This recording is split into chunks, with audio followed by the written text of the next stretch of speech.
Protection against coronavirus has become one of the most important issues of our time. But few people know that one way to fight it was discovered over 100 years ago. Ignaz Semmelweis worked as an obstetrician surgeon in one of Vienna's maternity hospitals in the middle of the 19th century. Once he noticed a strange statistic. In the first department, the mortality rate of patients was much higher than in the second. A study of the situation led the doctor to the conclusion that it was all the students' fault who came to practice in the first ward directly from the nearby morgue. Semmelweis suggested that the future doctors who assisted in the operations brought some deadly infection into the patients' bodies.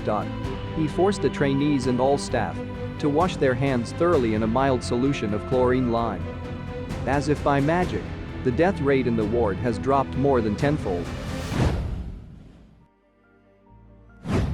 Semmelweis wrote an article about his discovery, but she suddenly encountered an outright rejection from his colleagues. The director of the maternity hospital forbade the surgeon to publish death statistics in the hospital, calling it denunciation, and then fired the hygiene agitator. Other doctors ridiculed Semmelweis. He had to go to his native Budapest, but the harassment caught up with him there too. The surgeon gave lectures, wrote books and articles, but it was like banging his head against a brick wall. Doctors from all over the world refused to sterilize his hands, and patients continued to die of sepsis. Semmelweis's life ended tragically. In the summer of 1865, his colleagues, angry at the constant calls to wash their hands, wrote a paper about the mental illness of the Budapest obstetrician.